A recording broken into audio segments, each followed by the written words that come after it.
Nagbigay ang Department of the Interior and Local Government ng 3 linggo sa mga nanalong kandidato ng barangay at SK elections para sa transition period.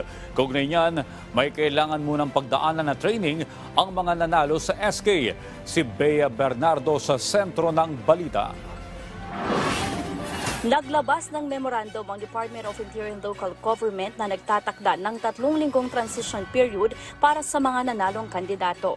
Ayon kay Interior and Local Government Secretary Benhur Abalos, sa oras na maiproklama at nanumpa ang mga nanalong kandidato, maaari na itong magsimula ng kanyang bagong tungkulin. Pero kailangan magkaroon ng maayos na transition upang hindi magkaroon ng problema sa mga barangay.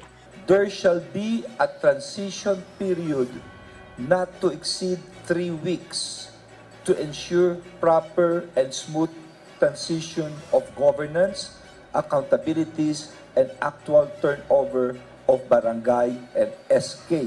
Sa 3 linggong ito, kasama na ang pag-a-appoint ng bagong secretary at treasurer ng barangay. Kailangan ding ma-turn over ang mga property ng barangay. Paalala din ng DILG sa mga nanalo na magsumite ng Statement of Contributions and Expenditures sa COMELEC.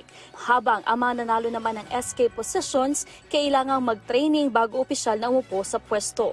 Samantala, sinabi naman ng Bureau of Jail Management and Penology na ilang persons deprived of liberty ang nanalong barangay official. Bali, 30 kagawad ang nanalo po. But this is partial and official po kasi the COMELEC po, siya po yung mag-a-announce noon. Magugunitang 8 PDL ang tumakbo bilang kandidato. Paliwanag ng DILG, hindi pa kasi nawawala ang kanilang karapatan dahil dinudulog pa lamang ang kaso nila. Once magkaroon ng desisyon yan, dalawa lang yan.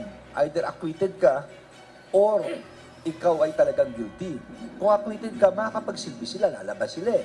Pero kung ikaw ay guilty, malamang yan, may disqualification yan. Bea Bernardo para sa Bayan.